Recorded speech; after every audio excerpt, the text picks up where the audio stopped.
राष्ट्रोन्नति के पथ पर नित्य प्रेरणा। एक दिन, एक पृष्ठ, एक विचार। श्री गुरुजी समग्र 12 खंडों का संक्षिप्त रूप भारतीय विचार साधना पुणे द्वारा प्रकाशित किया गया है। मैं डॉक्टर श्रीमती स्वाति सदानंद गोडबोले इन विचारों के एक पृष्ठ को प्रतिदिन वाचन के माध्यम से आप तक पहुंचाने का प्रयास कर रही हूं। यह प्रकाशित विचार हमें प्रतिदिन प्रेरणा देते रहेंगे। आज दिनांक 16 जनवरी का विचार, समाजवाद भारतीय संस्कृति से विसंगत। जैसा हम देख चुके हैं कि समाजवाद वैसा ही जैसे कम्युनिज्म अपने मूल रूप में है, क्योंकि रूस भी अपने को समाजवादी राज्य ही कहता है। वर्ग संघर्ष के सिद्धांत में सराबोर एक प्रतिक्रिया के रूप में पैदा हुआ था। रूस को भी लाभान्वित करने में असफल हुआ। सिद्धांत के रूप में बहुत पूर्व इसका विस्फोट हो चुका था और अब व्यवहार में विस्फोट हो चुका है। आजकल हमारे नेता समाजवाद के घातक दोष अर्थात व्यक्ति को एक जीवमान सत्ता के रूप में पिटाने के दोष पर जनतांत्रिक समाजवाद, समाजवादी जनतंत्र जैसे घोषों को गढ़कर पर्दा डालने का प्रयास कर रहे हैं। वास्तव में जनतंत्र और समाजवाद की दोनों कल्पनाएं परस्पर विरोधी हैं। समाजवाद जनतंत्रात्मक नहीं हो सकता और जनतंत्र समाजवादी नहीं हो सकता। जैसा हम विचार कर चुके हैं, व्यक्ति स्वातंत्र्य जनतंत्र का प्रथम विश्वास है, जबकि यह समाजवाद का पहला शिकार है। जनतंत्र में व्यक्ति के गौरव को उच्च स्थान दिया जाता है, जबकि समाजवाद में वह केवल पहिए का एक दांत है, उस भीषण यंत्र का जिसे हम राज्य कहते हैं, केवल एक निर्जीव पेंच।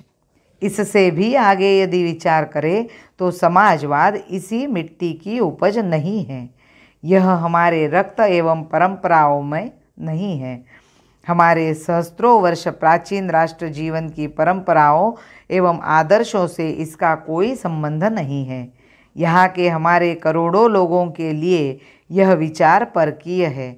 ऐसा होने के कारण इसमें हमारे हृदयों को पुलकित और समर्थ एवं चारित्र संपन्न जीवन के लिए प्रेरित करने की शक्ति नहीं है। इस प्रकार हम देखते हैं कि इसमें हमारे राष्ट्रीय जीवन के आदर्श की आवश्यकता पूर्ण करने की प्रारंभिक योग्यता भी नहीं है।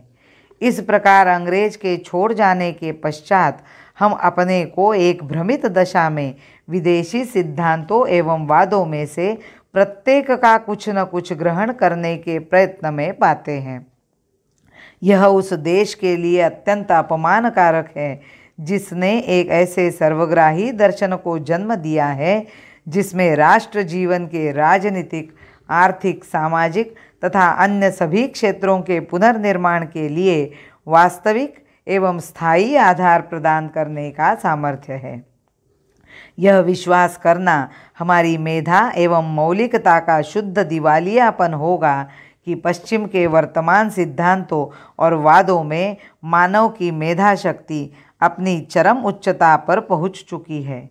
इसलिए हमें अपने जीवन पथ का विकास अपने प्राचीन ऋषियों द्वारा आविष्कृत तर्क, अनुभव एवं इतिहास की कसौटी पर कसे हुए सत्य के आधार पर ही करना चाहिए।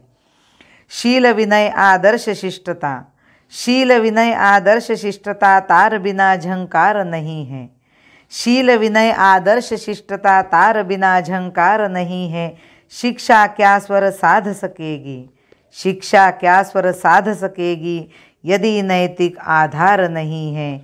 यदि नैतिक आधार नहीं है। भारत माता की जय। वंदे मातरम।